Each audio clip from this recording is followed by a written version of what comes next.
ശാസ്ത്രവും സാങ്കേതികവിദ്യയും വളരെ പുരോഗമിച്ച ഒരു കാലത്താണല്ലോ നാം ജീവിക്കുന്നത്. മനുഷ്യൻ അവൻ്റെ അറിവ് ദിനംപ്രതി എന്നവണ്ണം വർദ്ധിപ്പിച്ചുകൊണ്ടിരിക്കുകയാണ്. ചന്ദ്രനെ കീഴടക്കിയ മനുഷ്യൻ ബഹിരാകാശം ഒരു വിനോദസഞ്ചാര കേന്ദ്രമാക്കി പോലും മാറ്റിക്കൊണ്ടിരിക്കുന്ന ഒരു കാലത്താണ് നമ്മൾ ജീവിക്കുന്നത്. പണ്ട് വിശ്വസിച്ചിരുന്ന പലതും പിൽക്കാലത്ത് അബദ്ധങ്ങളാണെന്ന് തെളിഞ്ഞു. പണ്ട് പ്രാധാന്യത്തോടെ കരുതിയിരുന്ന പലതും അപ്രസക്തമായി. പണ്ട് ചരിത്രമെന്ന് കരുതിയിരുന്ന പലതും ഐതിഹ്യങ്ങളായി തിരിച്ചറിഞ്ഞു. എന്നാൽ യേശുക്രിസ്തുവിനെ കുറിച്ച് പറയുമ്പോൾ യേശുക്രിസ്തുവിൻ്റെ ജീവിതവും മരണവും, പ്രത്യേകിച്ച് മരണത്തിന് ശേഷമുള്ള യേശുക്രിസ്തുവിൻ്റെ ഉയർപ്പും ഒരു കാലാതീത സത്യങ്ങളായിട്ട് തുടരുകയാണ്. എന്തായിരിക്കാം യേശുക്രിസ്തുവിൻ്റെ പുനരുത്ഥാനത്തെ, അല്ലെങ്കിൽ മരണത്തിൽ നിന്ന് ജയിച്ച് ജീവനിലേക്ക് വന്ന ആ സംഭവത്തെ ഇത്രമാത്രം പ്രസക്തിയുള്ളതാക്കി തീർക്കുന്നത് എന്ന് നമുക്കൊന്ന് ചിന്തിക്കാം. പ്രത്യേകിച്ച് പണ്ഡിതരായിട്ടുള്ള ആളുകൾ, ലോകത്തിലെ എണ്ണം പറഞ്ഞ യൂണിവേഴ്സിറ്റികളിലെ സ്കോളേഴ്സ് ആയിട്ടുള്ള ആളുകൾ, ചരിത്രകാരന്മാർ, ശാസ്ത്രജ്ഞർ തുടങ്ങിയ പലരും ഈ സത്യത്തെ വളരെ പ്രാധാന്യത്തോടെ ചിന്തിക്കുകയും പഠിക്കുകയും അതിനെക്കുറിച്ച് സംസാരിക്കുകയും ഒക്കെ ചെയ്യുന്ന ഒരു കാലം നമുക്കിപ്പോൾ കാണാൻ സാധിക്കുന്നു. എന്താണ് യേശുക്രിസ്തുവിൻ്റെ ഉയർപ്പിനെ ഇത്ര നിസ്തുല്യമാക്കി തീർക്കുന്നത് എന്ന് നമുക്കൊന്ന് ചിന്തിക്കാം.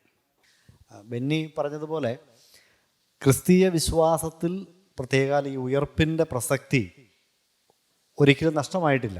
ഇന്നും അത് വളരെ പ്രസക്തമാണ്. ക്രിസ്തീയ വിശ്വാസത്തെ സംബന്ധിച്ച് പറയുമ്പോൾ യേശുക്രിസ്തുവിൻ്റെ ഉയർപ്പിനുള്ള അടിസ്ഥാനപരമായ പ്രാധാന്യം നമ്മൾ ശ്രദ്ധിക്കേണ്ട ഒന്നാണ്, മനസ്സിലാക്കേണ്ട ഒന്നാണ്. അപ്പോസ്തലനായ വിശുദ്ധ പൗലോസ് കൊരിന്ത്യർക്ക് 1-ാമത്തെ ലേഖനം എഴുതിയപ്പോൾ അതിൻ്റെ 15-ാം അധ്യായത്തിൽ 14 മുതൽ 17 വരെയുള്ള വചനങ്ങളിൽ പറഞ്ഞിരിക്കുന്ന ചില കാര്യങ്ങൾ നിങ്ങളുടെ ശ്രദ്ധയിൽപ്പെടുത്തി മുന്നോട്ട് പോകട്ടെ. ക്രിസ്തു ഉയർത്തെഴുന്നേറ്റിട്ടില്ലെങ്കിൽ ഞങ്ങളുടെ പ്രസംഗം വ്യർത്ഥം, നിങ്ങളുടെ വിശ്വാസവും വ്യർത്ഥം.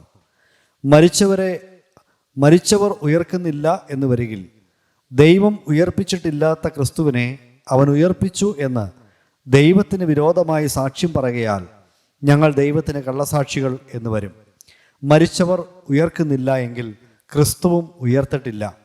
ക്രിസ്തു ഉയർത്തിട്ടില്ല എങ്കിൽ നിങ്ങളുടെ വിശ്വാസം വ്യർത്ഥമത്രേ, നിങ്ങൾ ഇന്നും നിങ്ങളുടെ പാപങ്ങളിൽ ഇരിക്കുന്നു.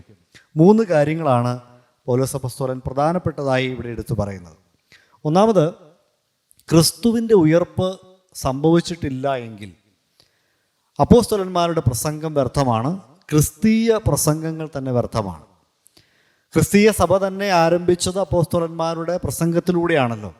പിന്നീട് അപ്പോസ്തലന്മാർ പലയിടങ്ങളിൽ നടത്തിയ പല പ്രസംഗങ്ങളും അപ്പോസ്തല പ്രവൃത്തികളിൽ നമ്മൾ വായിക്കുന്നുണ്ട്. ആ പ്രസംഗങ്ങളുടെ എല്ലാം പൊതുവായ ഒരു ഘടകം എന്താണ് എന്ന് പരിശോധിച്ചാൽ നമുക്ക് കാണാൻ സാധിക്കും, യേശു ക്രിസ്തു ഉയർത്തെഴുന്നേറ്റു എന്നാണ്. ആ ഒരു വിഷയത്തെ മാറ്റി നിർത്തിക്കൊണ്ടുള്ള ഒരു പ്രസംഗവും ആദിമ സഭയിലില്ലായിരുന്നു. രണ്ടാമത് പൗലോസ് അപ്പോസ്തലൻ പറയുന്നത് നിങ്ങളുടെ വിശ്വാസം വ്യർത്ഥമെന്നാണ്. യേശുക്രിസ്തുവിലുള്ള വിശ്വാസത്താലാണ് ഒരുവൻ വാസ്തവത്തിൽ ക്രിസ്ത്യാനിയാകുന്നത്. രക്ഷിക്കപ്പെടുന്നതിലൂടെ ക്രിസ്തുവിൻ്റെ ക്രൂശിലെ മരണവും അടക്കലും ഉയർപ്പും, ഇത് 3ഉം സ്വന്തം പാപപരിഹാരമായി കർത്താവായ യേശുക്രിസ്തു അർപ്പിച്ച പാപപരിഹാര യാഗമായി കാണുമ്പോൾ, വിശ്വസിക്കുമ്പോഴാണ് ഒരു വ്യക്തി ക്രിസ്ത്യാനിയാകുന്നത്. ക്രിസ്തു ഉയർത്തെഴുന്നേറ്റിട്ടില്ലെങ്കിൽ വിശ്വാസത്താൽ ആർക്കും ക്രിസ്ത്യാനിയാകാനായിട്ട് സാധിക്കില്ല. അല്ലെങ്കിൽ വിശ്വസിക്കുന്ന വിഷയം വെറുതെ ഒരു അന്ധവിശ്വാസം എന്നേ വരികയുള്ളൂ. ആ വിശ്വാസം കൊണ്ട് പ്രത്യേകിച്ച് കാര്യമൊന്നുമില്ല. മൂന്നാമത് പൗലോസ്ലീഹ പറയുന്ന ആശയം വളരെ പ്രധാനപ്പെട്ടതാണ്. ക്രിസ്തു ഉയർത്തെഴുന്നേറ്റിട്ടില്ല എങ്കിൽ നിങ്ങൾ ഇന്ന് വരെ നിങ്ങളുടെ പാപങ്ങളിൽ ഇരിക്കുന്നു. അതായത് ക്രിസ്തുവിൻ്റെ ഉയർപ്പ് സംഭവിച്ചിട്ടില്ലെങ്കിൽ മനുഷ്യവർഗത്തിന് പാപപരിഹാരത്തിനായി മറ്റൊരു മാർഗം അവശേഷിക്കുന്നില്ല. ക്രിസ്തുവിൻ്റെ മരണം, അടക്കൽ, ഉയർപ്പ് ഇവയിലുള്ള വിശ്വാസവും ആശ്രയവും നമുക്ക് പാപമോചനവും രക്ഷയും നൽകുമ്പോൾ, അങ്ങനെ ഒരു കാര്യം സംഭവിച്ചിട്ടില്ലെങ്കിൽ പാപമോചനം എവിടെ നിന്നാണ് ലഭിക്കുക? അതുകൊണ്ട് പാപമോചനം എന്ന ആശയം തന്നെ, അല്ലെങ്കിൽ പാപമോചനം ലഭിച്ചു എന്ന് പറയുന്നത് വ്യർത്ഥമായി പോകും ക്രിസ്തു ഉയർത്തെഴുന്നേറ്റിട്ടില്ല എങ്കിൽ. ഇതാണ് പൗലോസ് അപ്പോസ്തലന്റെ ആ ആർഗ്യുമെന്റിന്റെ ലൈൻ എന്ന് പറയുന്നത്. ക്രിസ്തുവിൻ്റെ പുനരുദ്ധാനത്തിൻ്റെ പ്രാധാന്യത്തെക്കുറിച്ച് ചിന്തിക്കുമ്പോൾ ജെറാൾഡ് ഒ കോളിൻസിൻ്റെ ഒരു പ്രസ്താവന എൻ്റെ മനസ്സിലേക്ക് വരികയാണ്. ഉയർപ്പ് ഇല്ലാത്ത ക്രിസ്തീയത, അവസാന അധ്യായം ഇല്ലാത്ത ക്രിസ്തീയത എന്നല്ല മനസ്സിലാക്കേണ്ടത്, അത് ക്രിസ്തീയതയെ അല്ല എന്നതാണ്.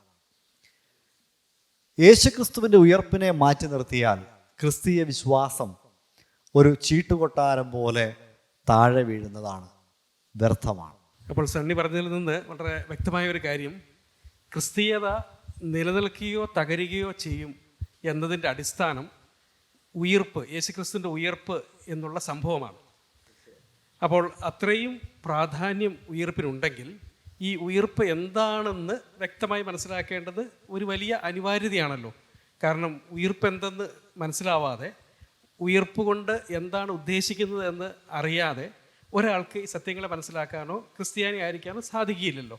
അതുകൊണ്ട് തന്നെ എന്താണ് ഉയർപ്പ് എന്നതുകൊണ്ട് അർത്ഥമാക്കുന്നത് എന്നൊന്ന് നമുക്ക് കേൾക്കാം. യേശുക്രിസ്തു ഉയർത്തെഴുന്നേറ്റു എന്ന് ബൈബിൾ പറയുമ്പോൾ യഥാർത്ഥത്തിൽ എന്താണ് അത് അർത്ഥമാക്കുന്നത്? ക്രിസ്തീയ വേദശാസ്ത്രികളുടെ ഇടയിൽ, പ്രത്യേകിച്ചും ആധുനിക പോസ്റ്റ് മോഡേൺ അത്യന്താധുനിക ചിന്താഗതികളുടെ സ്വാധീനത്തിൽ ഈ പുതിയ നിയമ എഴുത്തിന് പലതരത്തിൽ ആളുകൾ വ്യാഖ്യാനങ്ങൾ നൽകിയിട്ടുണ്ട്. ഒരു ഉദാഹരണം പറഞ്ഞാൽ, ബുൾട്ട്മാനെ പോലെയുള്ള ലിബറൽ വേദശാസ്ത്രികൾ പുനരുത്ഥാനത്തെ കാണുന്നത് അതൊരു മിത്താണെന്നാണ്, ഐതിഹ്യം. അതായത് ഒരു യേശുക്രിസ്തു ഒരു വലിയ ആളാണ് എന്ന് പറയാനായിട്ട് ഉപയോഗിച്ചിരിക്കുന്ന ഒരു സാഹിത്യ രൂപമാണ് പുനരുത്ഥാനം ചെയ്തു എന്ന് പറയുന്നത്. എന്നാൽ നിയോ ഓർത്തഡോക്സ് ചിന്തകർ പുനരുത്ഥാന സംഭവത്തെ, പുതിയ നിയമ രേഖകളെ നിയോ ഓർത്തഡോക്സ് ചിന്തകർ വിശദീകരിക്കുന്നത് അതിൻ്റെ ചരിത്രം ഒരു വിഷയമേ അല്ല, യേശുക്രിസ്തു ഉയർത്തു എന്നുള്ളൊരു വിശ്വാസം അതല്ലേ മനുഷ്യജീവിതങ്ങളെ രൂപാന്തരപ്പെടുത്തിയത്. അപ്പോൾ വിശ്വാസത്തിലെ ക്രിസ്തു ആണ് വലുത്, ചരിത്രത്തിലെ ക്രിസ്തു പ്രധാനപ്പെട്ട ഒരു കാര്യമല്ല, ഉയർത്തോ ഉയർത്തില്ലയോ എന്നുള്ളത് ഒരു വലിയ വിഷയമല്ല. അങ്ങനെ വ്യാഖ്യാനിക്കുന്നവരാണ് അവർ. എന്നാൽ വേറെ ചില ആളുകൾ ഇതൊരു ദർശനം അപ്പോസ്തലന്മാർക്കുണ്ടായതാണ്. ഇവരൊക്കെ പറയുന്ന വ്യാഖ്യാനത്തിൽ യേശുക്രിസ്തുവിൻ്റെ പുനരുത്ഥാനത്തെ ഒരു ചരിത്ര വസ്തുതയാണ് എന്ന് പറയാൻ അവർ പറയുന്നില്ല. എന്നാൽ പുതിയ നിയമത്തിൻ്റെ രേഖകൾ നമ്മൾ വായിച്ച് നോക്കിയാൽ പുനരുത്ഥാനത്തെ അപ്പോസ്തലന്മാർ കണ്ടത്, ആദ്യമേ ക്രിസ്ത്യാനികൾ എഴുതിയത്, അത് സംഭവിച്ച ഒരു ചരിത്രമായിട്ടാണ്. അതായത് അപ്പോസ്തലന്മാർ പ്രസംഗിച്ചത് ഒരു ആത്മീയ പുനരുത്ഥാനമോ ഒരു മിത്തോളജിക്കൽ പുനരുത്ഥാനമോ അല്ല. ഈ യേശുക്രിസ്തുവിനെ കാൽവരിയിലെ ക്രൂശിൽ മരിച്ചവനായിട്ടും യോസഫിൻ്റെ അരിമത്യക്കാരൻ യോസഫിൻ്റെ കല്ലറയിൽ അടക്കപ്പെട്ടവനായിട്ടും അവർ കണ്ട ഈ ക്രിസ്തുവേശു അതേ ശരീരത്തോടുകൂടെ തേജസ്സിൽ ഉയർത്തെഴുന്നേറ്റ് അവർക്ക് പ്രത്യക്ഷനായി. അതിനാണ് അപ്പോസ്തലന്മാർ മഹാശക്തിയോടെ സാക്ഷ്യം പറഞ്ഞത്. ചുരുക്കത്തിൽ യേശുവിൻ്റെ പുനരുത്ഥാനം ഒരു ചരിത്ര സംഭവമാണ്. അതാണ് പുതിയ നിയമം നമുക്ക് കാണിച്ചു തരുന്നത്. ക്രിസ്തുവിൻ്റെ മരണം ഒരു ചരിത്ര സംഭവം എന്നതുപോലെ തന്നെ ഉയർപ്പും ഒരു ചരിത്ര സംഭവം. അതാണ് ഈ വചനത്തിൽ നമ്മൾ കണ്ടത് അല്ലേ. ഒരു ആശയമോ അല്ലെങ്കിൽ ഒരു വിശ്വാസമോ ഒക്കെ ആണെങ്കിൽ അത് ആളുകൾക്ക് പൊതുവെ സ്വീകാര്യമാണ്. കാരണം അതിനെക്കുറിച്ച് അതിൻ്റെ വിശ്വാസീയത സംബന്ധിച്ചോ ആധികാരികത സംബന്ധിച്ചോ ഒന്നും ചോദ്യങ്ങൾക്ക് വലിയ പ്രസക്തിയില്ല. അത് താല്പര്യമുള്ളവർക്ക് വിശ്വസിക്കാം, താല്പര്യമില്ലാത്തവർക്ക് അവിശ്വസിക്കാം. അത് വ്യക്തിപരമായിട്ടുള്ള ഒരു ചിന്തയുടെ അടിസ്ഥാനത്തിൽ, തോന്നലിൻ്റെ അടിസ്ഥാനത്തിലൊക്കെ ചെയ്യാവുന്ന കാര്യമാണ്. അതേസമയം ഇപ്പോൾ പുതിയ നിയമത്തിൽ നിന്ന് നാം കാണുന്നത് പോലെ, അല്ലെങ്കിൽ ബൈബിൾ പ്രഖ്യാപിക്കുന്നത് പോലെ, ഇതൊരു ചരിത്ര സംഭവവും ശാരീരികവും ആക്ഷരികവുമായ ഒരു ഉയർപ്പും ആണെങ്കിൽ അത് വലിയ ഒരു പ്രസക്തി അതിന് കൈവരികയാണ്, വലിയ ഒരു പ്രാധാന്യം അതിന് കൈവരികയാണ്. തീർച്ചയായും അതിനെ അവഗണിച്ച് മുമ്പോട്ട് പോകാൻ സാധിക്കില്ല. ഓക്കെ, പുനരുത്ഥാനം ഒരു ചരിത്ര സംഭവമായിട്ട് രേഖപ്പെടുത്തിയിരിക്കുന്നത് കൊണ്ട് തന്നെയാണ് അതിനെ നിഷേധിക്കാൻ പുതിയ പല സിദ്ധാന്തങ്ങളും കാലാകാലങ്ങളിൽ ആളുകൾ കൊണ്ടുവന്നത്. അതിൻ്റെ പിന്നിൽ പല ആളുകളുമുണ്ട്. പ്രത്യേകിച്ച് ലിബറൽസ് ആയിട്ടുള്ള ആധുനികരായിട്ടുള്ള ചിന്തകരുണ്ട്, അതേപോലെ ഇസ്ലാമിക ആശയങ്ങൾ പ്രചരിപ്പിക്കുന്ന ആളുകളുണ്ട്. അവരൊക്കെ ഈ ചരിത്ര സംഭവത്തെ അവരുടെ രീതിയിൽ വ്യാഖ്യാനിക്കാനായിട്ട് അല്ലെങ്കിൽ അതിനെന്തെങ്കിലും ഉത്തരം നൽകാനായിട്ടുള്ള ശ്രമം നടത്തിയിട്ടുണ്ട്. അപ്പോൾ അത്തരം സിദ്ധാന്തങ്ങളെക്കുറിച്ച്, അത്തരം തിയറികളെക്കുറിച്ച് നമുക്കൊരു ചെറിയ വിവരണം.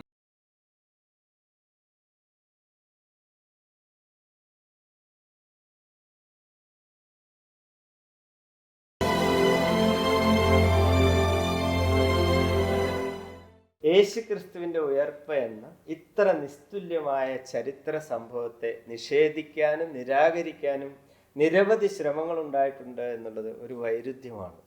ഈ നിഷേധത്തിന് നിരവധി സിദ്ധാന്തങ്ങൾ ഉണ്ടായിട്ടുണ്ട് എന്നുള്ളത് രസകരമാണ്.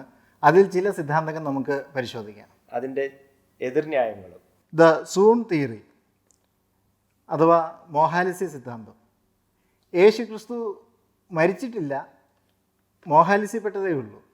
എന്നാൽ യേശുവിനെ അടക്കുകയും കല്ലറയിലെ സുഖകരമായ കാലാവസ്ഥയിൽ അവൻ ഉണർന്നെഴുന്നേറ്റ് പുറത്തു വരികയും ശിഷ്യന്മാർക്ക് പ്രത്യക്ഷനാകുകയും ചെയ്തു എന്ന സിദ്ധാന്തമാണിത്. മരിച്ചിട്ടില്ല, മോഹാലിസിപ്പെട്ടതേ ഉള്ളൂ.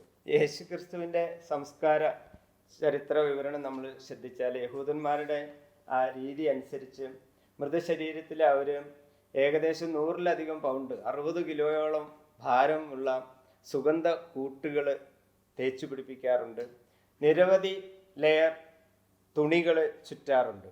അപ്പോൾ അത് പശ പോലെ ഈ സുഗന്ധവർഗം തേച്ചു പിടിപ്പിച്ച് തുണി ചുറ്റി വീണ്ടും സുഗന്ധവർഗം തേച്ച് വീണ്ടും തുണി ചുറ്റി അങ്ങനെ പശ കൂട്ടി അങ്ങനെയാണ് ഈ ശരീരം അവർ അടക്കം ചെയ്യുന്നത്.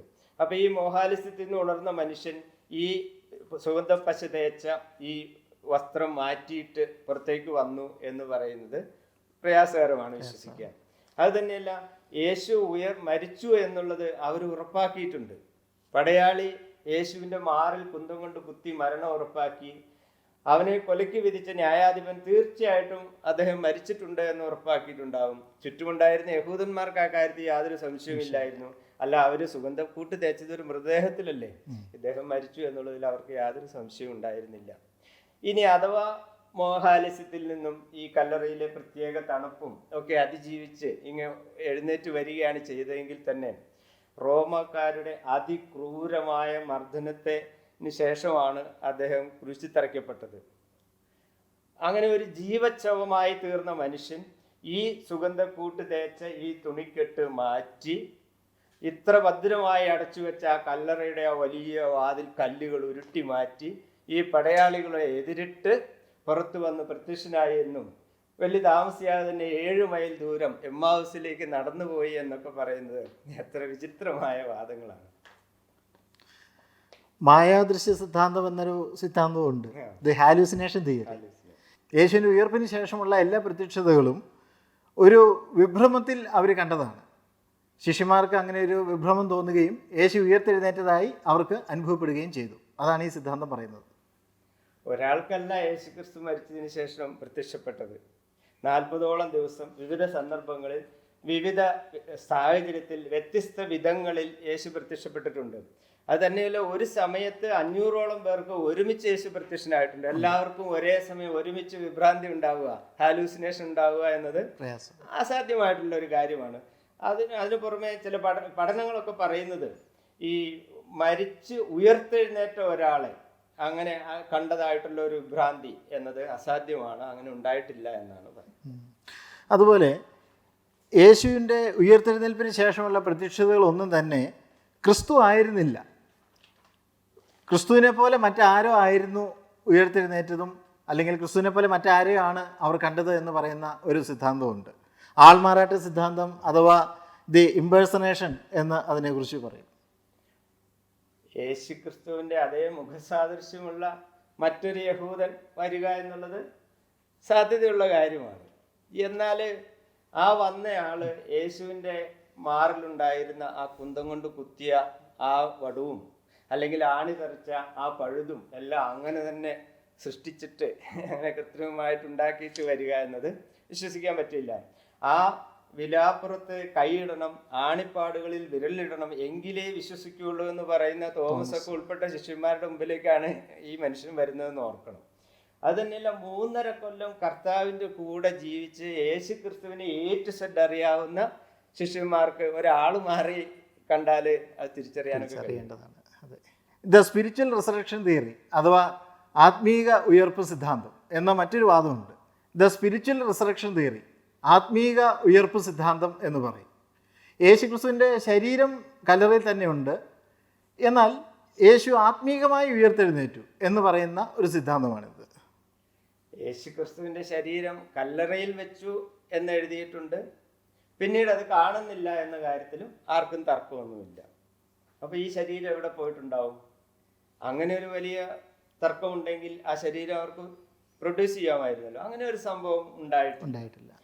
അത് തന്നെയല്ല, ഈ ഉയർത്തെഴുന്നേൽപ്പ് സംഭവങ്ങളൊന്നും രേഖപ്പെടുത്തി ഇതിൻ്റെ എഴുത്തിൻ്റെ ശൈലി, വ്യാകരണം നോക്കിയാൽ ഒരു ആലങ്കാരിക ഭാഷയിലല്ല അത് എഴുതിയിരിക്കുന്നത്. ഒരു സംഭവം കണ്ട് നേരിട്ട് റിപ്പോർട്ട് ചെയ്യുന്നത് പോലെയാണ്. ഈ ഉയർത്തെഴുന്നേറ്റ യേശു ക്രിസ്തുവിനെ യേശുവിൻ്റെ ശിഷ്യന്മാർ കണ്ടിട്ടുണ്ട്, അവരവൻ്റെ വാക്കുകൾ കേട്ടിട്ടുണ്ട്, അവനെ തൊട്ടിട്ടുണ്ട്, അവൻ്റെ കൂടെ അവർ ഒരുമിച്ച് ഭക്ഷണം കഴിച്ചിട്ടുണ്ട്. ശരീരത്തോടെ അല്ലെങ്കിൽ അതൊന്നും സാധിക്കില്ല. അവസാനമായിട്ട് ഒരു സിദ്ധാന്തം കൂടി നമുക്ക് നോക്കാം. മൃതദേഹ മോഷണ സിദ്ധാന്തം അഥവാ ദ തെഫ്റ്റ് തിയറി. ശിഷ്യന്മാർ യേശുവിൻ്റെ ശരീരം എടുത്തുകൊണ്ട് പോവുകയും മറ്റേതോ സ്ഥലത്ത് കൊണ്ടുപോയി ഒളിപ്പിക്കുകയും ചെയ്തു. എന്നാൽ അവർ തിരിച്ചു വന്ന് യേശു ഉയർത്തെഴുന്നേറ്റു എന്ന് എല്ലായിടത്തും പ്രസംഗിച്ചുകൊണ്ട് നടന്നു. അങ്ങനെ ഒരു സിദ്ധാന്തമുണ്ട്. യഹൂദന്മാർക്ക് മറ്റൊന്നും പറയാനില്ലാത്തത് കൊണ്ട് അങ്ങനെ ഒരു കഥ അവരുണ്ടാക്കിയെന്നാണ് ബൈബിളിൽ എഴുതിയിരിക്കുന്നത്.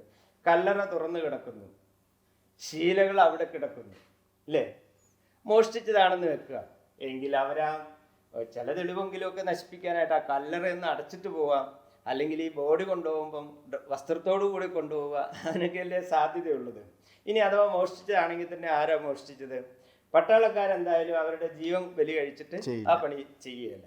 ആ സ്ത്രീകളോ ആ കല്ല് ആരൊന്ന് ഉരുട്ടി മാറ്റുമെന്ന് സംശയിച്ച് അവരെ സംശയത്തോടെയാണ് വന്നത്. അവരുമല്ല. ശിഷ്യന്മാരൊരു കാരണവശാലും ചെയ്യുകയല്ല. യഹൂദന്മാരെയും റോമാക്കാരെയും പേടിച്ച് അവരെവിടെയോ പോയി ഒളിച്ചിരിക്കുക. അവരിങ്ങനെ ധൈര്യത്തോടെ വന്നിട്ട് ഈ പട്ടാളക്കാരോട് പടവെട്ടിയിട്ട് ഈ ശരീരമായിട്ട് പോയി എന്ന് പറയുന്നത് വിശ്വസിക്കാനേ പറ്റിയില്ലാത്തൊരു കാര്യമാണ്. ഈ എതിർക്കുന്ന ആളുകളൊക്കെ ബൈബിളിൽ അവർക്ക് പറയേണ്ട കാര്യങ്ങൾ സാധൂകരിക്കാൻ വേണ്ടി ബൈബിളിലെ പ്രസ്താവനകൾ എടുക്കുകയും അവർക്ക് നിഷേധിക്കേണ്ടത് വെച്ചിട്ട് ബൈബിൾ തെറ്റാണ് എന്ന് പറയുകയും ചെയ്യുന്നു. വളരെ വിചിത്രമായ വാദങ്ങൾ തന്നെ. ചുരുക്കത്തിൽ യേശുവിൻ്റെ ഉയർത്തെഴുന്നേൽപ്പ് നിഷേധിക്കുന്ന ഏത് സിദ്ധാന്തമായാലും ഒറ്റ കാര്യം മതി യേശുവിൻ്റെ ഉയർപ്പിനെ നമുക്ക് മനസ്സിലാക്കാൻ: ശിഷ്യന്മാരുടെ ജീവിതത്തിൽ വന്ന രൂപാന്തരം. യേശുവിൻ്റെ മരണശേഷം പേടിച്ചരണ്ട് പ്രതീക്ഷ നഷ്ടപ്പെട്ട് മുറിയിൽ കടന്ന് വാതിലടച്ചിരുന്ന ശിഷ്യന്മാർ, ഒരുപക്ഷെ ഇനി മുന്നോട്ട് ഒന്നും ചെയ്യാനായിട്ടില്ല എന്ന് കരുതി എല്ലാ പ്രതീക്ഷകളും അസ്തമിച്ചതുകൊണ്ട് പഴയ തൊഴിലിലേക്ക് മടങ്ങാം എന്ന് വിചാരിച്ച ശിഷ്യന്മാർ യേശുവിൻ്റെ ഉയർത്തെഴുന്നേൽപ്പ് മനസ്സിലാക്കി കഴിഞ്ഞപ്പോൾ അവരുടെ അവിശ്വാസം മാറി, അവരുടെ സംശയം മാറി. അവർ ഉച്ചസ്ഥരം യേശുവിനെക്കുറിച്ച്, അവൻ്റെ ഉയർപ്പിനെക്കുറിച്ച് പ്രസ്താവിക്കാൻ തുടങ്ങി. ലോകമെങ്ങും മനുഷ്യർക്ക് ഉയരേകുന്ന ഉയർപ്പിൻ്റെ സാക്ഷ്യം അവർ പറയുവാൻ തുടങ്ങി. ഏറ്റവും അധികം സംശയമുണ്ടായിരുന്ന തോമസ് അപ്പസ്തോലൻ പോലും യേശുവിൻ്റെ ഉയർപ്പിനെ സംബന്ധിച്ച് നിശ്ചയം ലഭിച്ചപ്പോൾ കേരളത്തിൽ വരെയും സുവിശേഷവുമായിട്ട്, ഉയർപ്പിൻ്റെ സന്ദേശവുമായിട്ട് എത്തി എന്നാണ് പൊതുവെ പറയാറുള്ളത്. അതുമാത്രമല്ല, യേശുവിൻ്റെ ശിഷ്യന്മാർ ഈ ഉയർപ്പിൻ്റെ സന്ദേശം ഉറക്കെ പ്രസ്താവിക്കുകയും അവർ എല്ലാവരും തന്നെ രക്തസാക്ഷികളാവുകയും ചെയ്തു. അതും ഈ ഒരു സത്യത്തിന് വേണ്ടിയായിരുന്നു.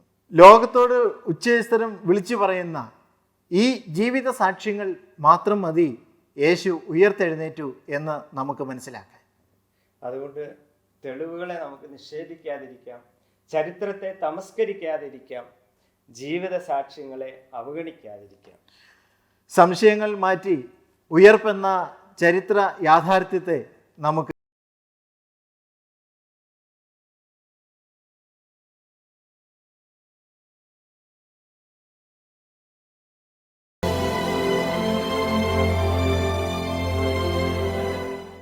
ഏതൊരു ഭൂതകാല സംഭവത്തെയും പോലെ യേശുക്രിസ്തുവിൻ്റെ പുനരുത്ഥാനവും തെളിവുകളില്ലാത്തതോ തെളിവുകൾ ആവശ്യമില്ലാത്തതോ ആയ ഒരു മിത്തോ ഒരു ഐതിഹ്യമോ ഒരു കഥയോ അല്ല, ഒരു ചരിത്ര വസ്തുതയാണ് എന്ന് പരിശോധിക്കുന്ന ഒരു വ്യക്തിക്ക് നിസ്സംശയം വ്യക്തമാകും. ഇപ്പോൾ ഉദാഹരണത്തിന് ഒരു കേസ് കോടതി വരികയാണെന്നിരിക്കട്ടെ, പ്രതിഭാഗമുണ്ട് വാദിഭാഗമുണ്ട്. ഒരു ജഡ്ജി ഒരു തീരുമാനത്തിൽ എത്തുന്നത് എങ്ങനെയാണ്? തെളിവുകളുടെ അടിസ്ഥാനത്തിൽ തെളിവുകൾ പരിശോധിച്ച് യുക്തിപൂർവമായിരിക്കുന്ന നിഗമനത്തിലെത്തും. അതുപോലെ ക്രിസ്തുയേശു ഉയർത്തോ ഇല്ലയോ എന്നുള്ള കാര്യം ലഭ്യമായിരിക്കുന്ന തെളിവുകൾ നിരത്തി വെച്ചിട്ട് ഒരു ഒരു ഒരു ഒരു നിഗമനത്തിലേക്ക് വരുവാനുള്ളൊരു പരിശ്രമമാണ് ഒരു ചരിത്രാന്വേഷകൻ ചെയ്യേണ്ടത്. ഇപ്പോൾ ക്രൈസ്തവ വേദശാസ്ത്രികൾ ക്രിസ്തുവിൻ്റെ പുനരുത്ഥാനത്തെപ്പറ്റി പഠിച്ചതായിരിക്കുന്ന അനേക ചിന്തകർ അങ്ങനെ ഒരു പരിശോധനയ്ക്കാണ് മുതിർന്നിട്ടുള്ളത്. പേര് പറഞ്ഞാൽ Josh McDowell, William Lane Craig, Gary Habermas, Mike Licona, Paul Maier, ഒരു ചരിത്ര പണ്ഡിതനാൻ, പുരാതന ചരിത്ര പണ്ഡിതൻ, അതുപോലെ അല്പം കൂടി ക്രിട്ടിക്കലായ വേദശാസ്ത്രികളായ എം ഹണ്ടർ, ഊൾഫാർഡ് പാനൻബർഗ്, ഇവരുടെ എല്ലാം NT റൈറ്റ്, ഇവരൊക്കെ ഇത് അന്വേഷിക്കുക മാത്രമല്ല ഗഹനമായിരിക്കുന്ന ഗവേഷണ ഫലങ്ങളാണ് അവർ പുറപ്പെടുവിച്ചിട്ടുള്ളത്. അപ്പോൾ അവരുടെ എഴുത്തുകളെയും അവരുടെ മെത്തഡോളജി നമ്മൾ പരിശോധിച്ച് നോക്കിയാൽ അവർ അപ്രോച്ച് ചെയ്തത് ഈ ചരിത്രത്തിന്, ഈ ക്രിസ്തുവിൻ്റെ പുനരുദ്ധാനത്തെ സംബന്ധിച്ച ചരിത്രത്തിൽ അനിഷേധ്യമായി അംഗീകരിക്കേണ്ട, എല്ലാവരും അംഗീകരിക്കേണ്ട കാര്യങ്ങൾ എന്താണെന്ന് ആദ്യം അവർ പറയും. എന്നിട്ട് ആ വസ്തുതകളെ വിശദീകരിക്കാൻ പറ്റിയ ഏറ്റവും നല്ല തിയറി ഏതാണ്, ഹൈപ്പോത്തസിസ് ഏതാണ് എന്ന നിഗമനത്തിലേക്ക് വരും. അതാണ് ഏത് ചരിത്രാന്വേഷണത്തിൻ്റെയും മാനദണ്ഡം. ക്രിസ്തുവിൻ്റെ പുനരുദ്ധാനം സംബന്ധിച്ച് അനിഷേധ്യമായിരിക്കുന്ന ചില വസ്തുതകളാണ് ഇനി നമുക്ക് പരിശോധിക്കാനുള്ളത്. ഒന്നാമത്തെ കാര്യം, യേശു ക്രിസ്തു ജീവിച്ചിരുന്ന് പന്തിയോസ് പീലാത്തോസിൻ്റെ നാളുകളിൽ തിബേരിയസ് കൈസർ റോമാ സാമ്രാജ്യം ഭരിച്ചിരുന്നപ്പോൾ ക്രൂശിക്കപ്പെട്ട ഒരു വ്യക്തിയാണ് എന്നുള്ളത് അനിഷേധ്യമായിരിക്കുന്ന ഒരു ചരിത്ര വസ്തുതയാണ്. ഈ ചരിത്രത്തെ നിഷേധിക്കുക, യേശു ക്രിസ്തു ഒരു ചരിത്രപുരുഷനല്ല, ഒരു മിത്താണ് എന്നൊക്കെ പറയുന്നത് ബൗദ്ധികമായ സത്യസന്ധതയുള്ള ഒരു മനുഷ്യന് സമ്മതിക്കാനായിട്ട് കഴിയില്ല. ഉദാഹരണത്തിന് ബാർട്ട് എയർമാൻ ഒരു ക്രിസ്തുവിൻ്റെ ദൈവത്വത്തെ അംഗീകരിക്കുന്ന ഒരു ക്രിസ്തു ശിഷ്യനല്ലെങ്കിലും അദ്ദേഹം വളരെ അറിയപ്പെടുന്ന ഒരു ചരിത്ര പണ്ഡിതനാണല്ലോ അദ്ദേഹം, അല്ലേ? ഒരു നിരീശ്വരവാദിയാണ്. പക്ഷേ പുതിയ നിയമ ചരിത്രത്തെ സംബന്ധിച്ച് ഏറ്റവും അവഗാഹമുള്ള ഇന്ന് ജീവിച്ചിരിക്കുന്ന പണ്ഡിതന്മാരിൽ ഒരാളാണ് ബാർട്ട് എയർമാൻ. അദ്ദേഹത്തിൻ്റെ പ്രസ്താവന ഞാൻ വായിക്കാം.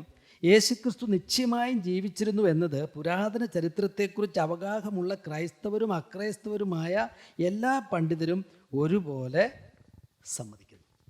അപ്പോൾ ആ കാര്യം അനിഷേധ്യമായിരിക്കുന്ന ഒരു കാര്യമാണ്.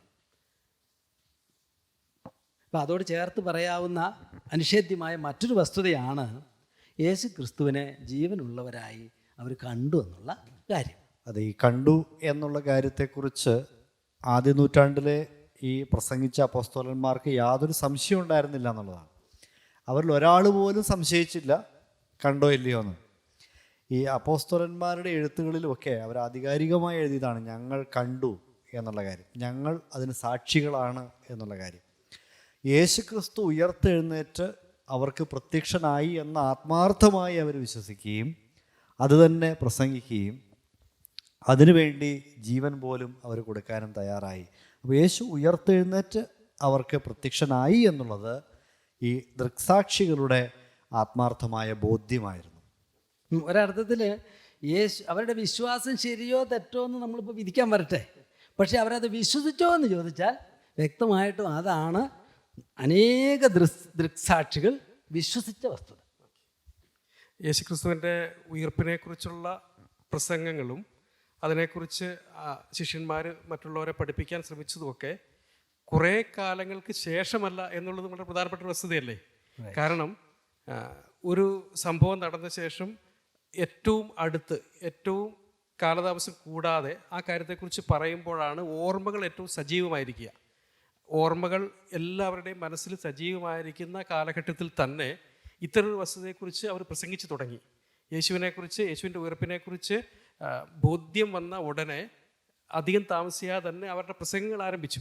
അപ്പോൾ ആ പ്രസംഗങ്ങൾ നടന്ന കാലയളവ് ഒരു ഐതിഹ്യം രൂപപ്പെടാനുള്ള കാലയളവുമായിട്ട് താരതമ്യം ചെയ്യുമ്പോൾ തുലവും ചുരുക്കമാണ്. കാരണം അലക്സാണ്ടറെക്കുറിച്ച് പറയുന്നത്, അലക്സാണ്ടർ ജീവിച്ചിരുന്നു എന്നതിനെക്കുറിച്ച് അവർക്ക് സംശയമില്ല. പക്ഷെ അദ്ദേഹത്തെക്കുറിച്ച് എഴുതിയ ചരിത്രം, ജീവചരിത്രം അദ്ദേഹത്തിനും 400 വർഷങ്ങൾക്ക് ശേഷം എഴുതിയ പ്ലൂട്ടാർക്കിൻ്റെ ജീവചരിത്രമാണ്.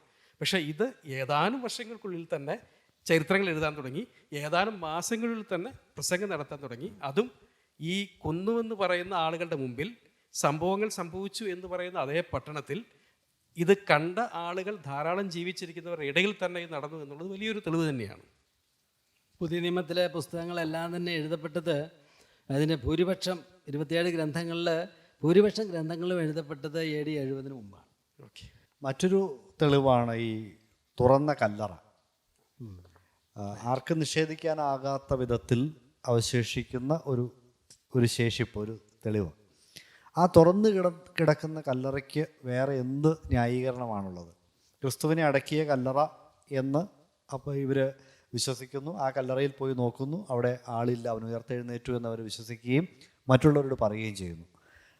ആ കല്ലറ തുറന്നു കിടക്കുന്നു എന്നുള്ളത് ഒരു പ്രധാനപ്പെട്ട തെളിവായിട്ടാണ് നമുക്ക് കാണാൻ കഴിയുന്നത്.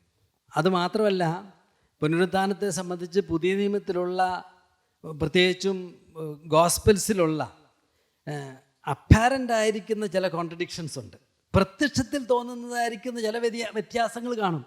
ഈ വ്യത്യാസങ്ങൾ പോലും സത്യത്തിൽ ഇതിൻ്റെ വസ്തുതയുടെ യാഥാർത്ഥ്യത്തിലേക്ക് വിരൽ ചൂണ്ടുന്നതാണ്.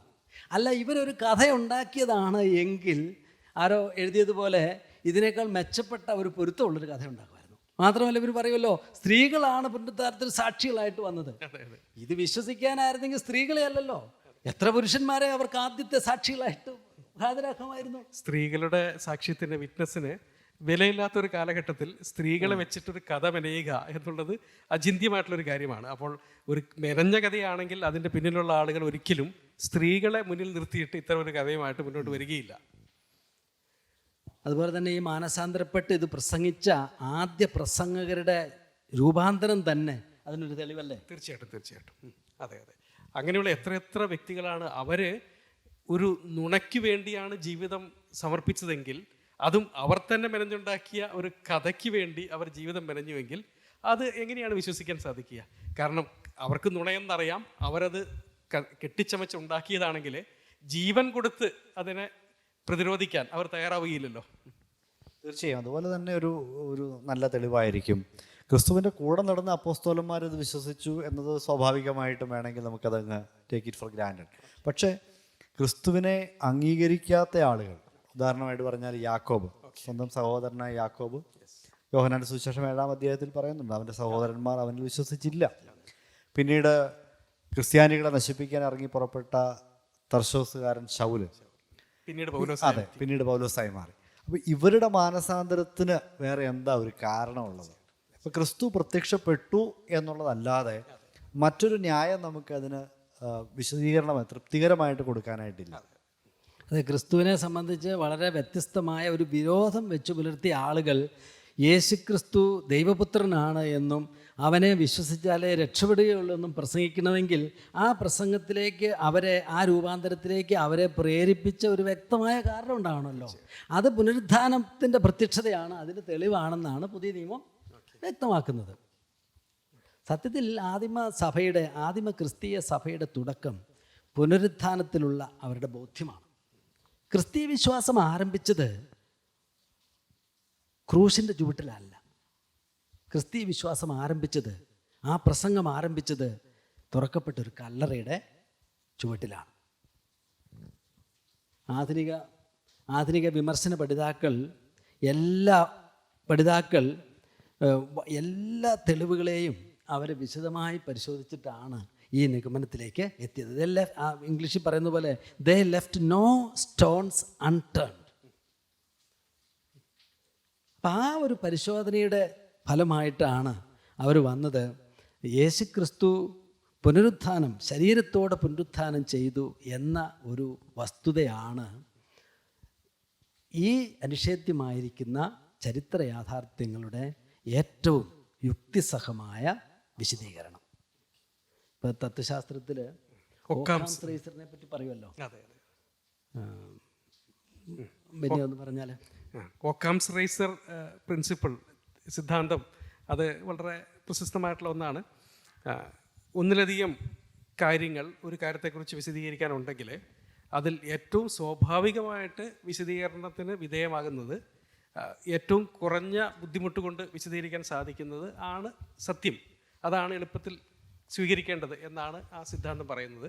അപ്പോൾ അങ്ങനെ വെച്ച് നോക്കിക്കഴിഞ്ഞാൽ യേശുക്രിസ്തുവിൻ്റെ ഉയർപ്പ് നമുക്ക് അതിനെ നിഷേധിക്കുന്ന ആളുകളും അതിനെ അനുകൂലിക്കുന്ന ആളുകളും നിരത്തുന്ന തെളിവുകൾ വെച്ച് നോക്കിക്കഴിഞ്ഞാൽ ഏറ്റവും സ്വാഭാവികമായിട്ടുള്ള വിശദീകരണം കൊണ്ട് ബോധ്യമാകുന്നത് യേശുക്രിസ്തു മരിച്ച് ഉയർത്തെഴുന്നേറ്റു എന്നത് തന്നെയാണ്. ക്രൂശിൽ തറച്ചു കൊന്ന ഒരു മനുഷ്യനെ ദൈവപുത്രനായി ആരാധിക്കാൻ മാത്രമല്ല, ആ വ്യക്തിക്ക് വേണ്ടി ജീവൻ കൊടുക്കുവാൻ ഒരാളെയല്ല ആയിരങ്ങളെ നിർബന്ധിച്ചിട്ടുണ്ട് എങ്കിൽ അതിന് മതിയായ വിശദീകരണം എങ്ങനെ കൊടുക്കുക? ഒരു ദർശനമാണോ, ഒരു തോന്നലാണോ? അതിനെ വിശദീകരിക്കാൻ കഴിയില്ല. അതുകൊണ്ട് ഒരു ചരിത്രപരമായി ക്രിസ്തു സംഭവത്തെ പരിശോധിക്കുന്ന ഒരു വ്യക്തിക്ക് ക്രിസ്തുവേശുവിൻ്റെ പുനരുത്ഥാനത്തെ ശരീര പുനരുത്ഥാനത്തെ വസ്തുതാപരമായി അംഗീകരിക്കാതിരിക്കാനായിട്ട് കഴിയുകയില്ല. സത്യസന്ധമായ ഒരു അന്വേഷകൻ എത്തിച്ചേരേണ്ട നിഗമനം, അതിൻ്റെ കൺക്ലൂഷൻ ഇതാണ് എന്നിരിക്കെ, എന്തുകൊണ്ടായിരിക്കും ഈ ബുദ്ധിജീവികൾക്കും വലിയ വലിയ ചിന്തകന്മാർക്കും ചിലർക്കെങ്കിലും ഇങ്ങനെയുള്ള കാര്യങ്ങളൊക്കെ നിഷേധിക്കാനായിട്ടിടയായി തീരുന്നത്? അവർ അംഗീകരിക്കാത്തത് എന്തുകൊണ്ടായിരിക്കാം?